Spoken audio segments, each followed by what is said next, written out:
Two roads diverge in a wood, and I chose the one less traveled by, said by the American poet Robert Frost in one of his poems.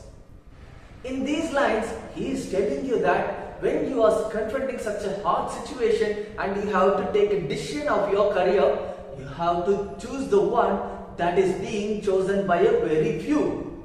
And that's what he did in his life. Robert Frost was an English teacher who turned to be the famous American poet. He took the strong decision to become a poet. He had won 4 Pulitzer Prizes and a number of honorary degrees. You know what? Most of his poems were based on the nature. He was one of the nature poets. And his poems were in the village atmosphere, mostly in the rural background, not in the urban ones. Today, we are going to see one of his famous poems, Stopping by Roads on a Snowy Evening.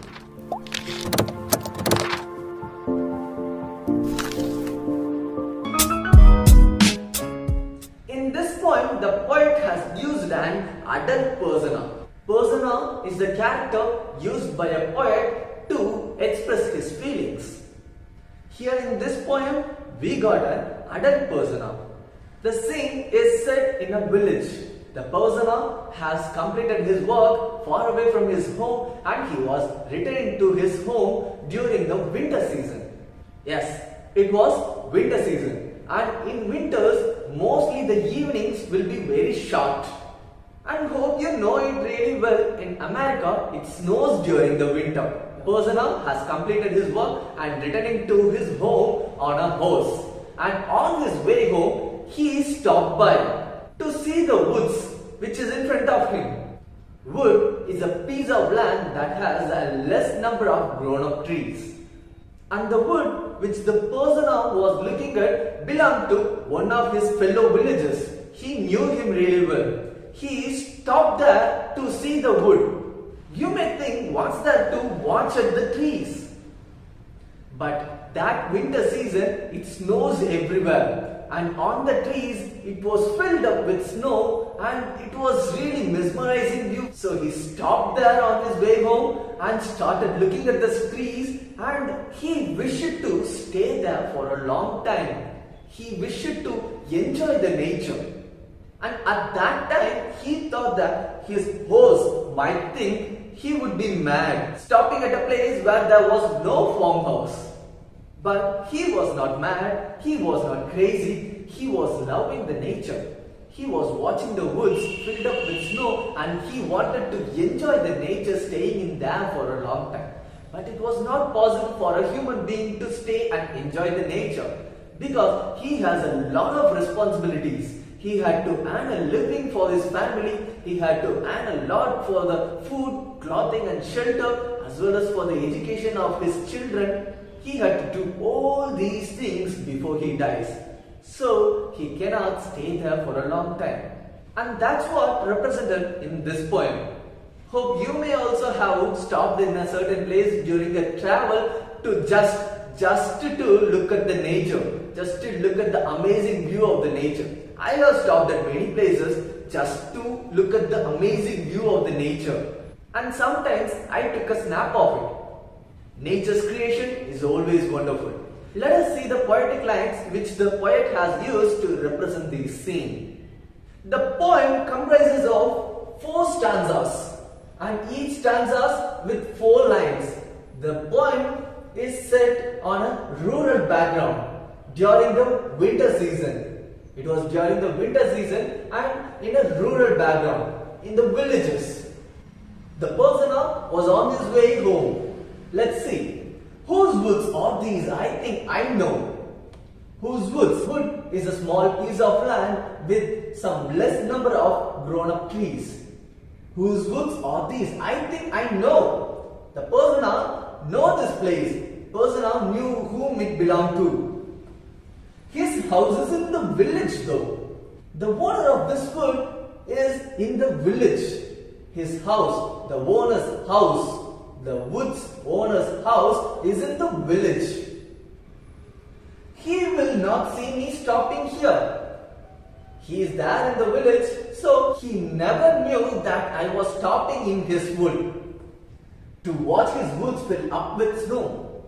He stopped there just to see the wood, just to see the grown-up trees filled with snow. It was during the winter season, so it was all snowing.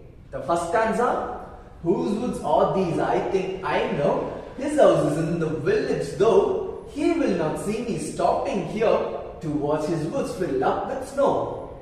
Come on, let us see the rhyming words here. The rhyme scheme. We have to check the rhyme scheme by checking the last word of the line. No. We have to check the sound. No. O. So we can give A here. And the next line completed with do. O. The same. No. Do. It has the same sound. So we can give A. And the next word in the third line here. No, though it rhymes, but here it's a different word, different rhyme. So we can give B for this. B. And the next word, last line, snow. No, snow.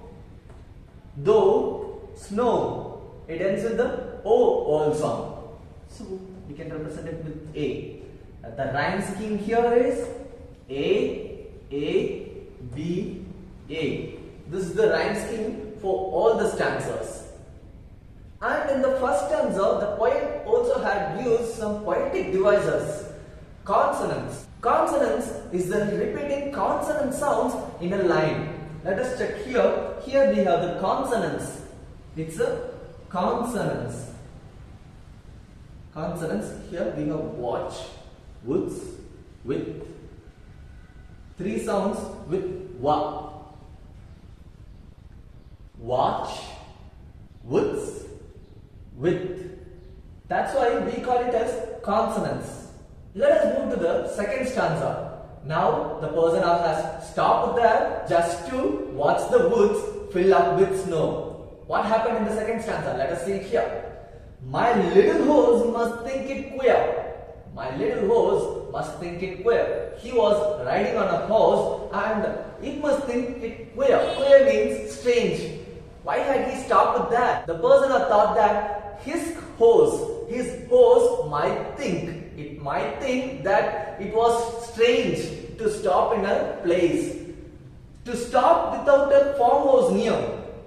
There were no farmhouses. The second stanza tells about the place. There were no farmhouses. Then why had he stopped there? The horse might think. It was just a thought of the person. Then, between the woods and frozen lake, he stopped there and started looking at the woods. And in other side there was a frozen lake. A lake which was frozen due to winter. The second stanza fully tells about the scene around the persona. The darkest evening of the year. In winter, mostly in December, there is the shortest day. It has the shortest evening of the year. And it was that day, the persona had stopped there to look at the wood filled up with snow. The second stanza tells us about the scene around the persona. My little horse must think it queer to stop without a farmhouse near, between the woods and frozen lake, the darkest evening of the year. The second stanza is all about the persona's viewpoint of the horse, what the horse might think. In these two stanzas, the poet had used some imagery.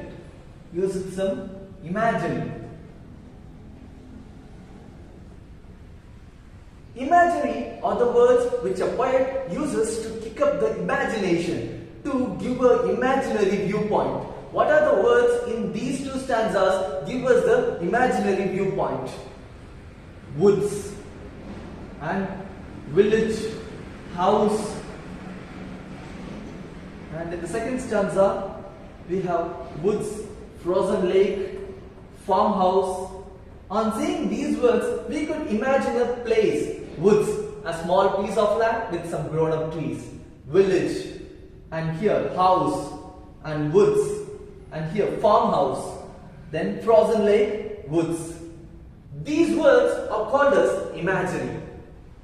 What happened then?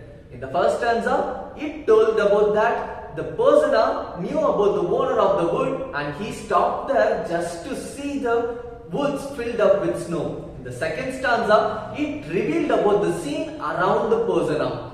It tells us about the surroundings. What about in the third and fourth stanzas? Let us see that in the next part of the class. That's the end of today's class. Thank you for watching this video. See you soon in the next video.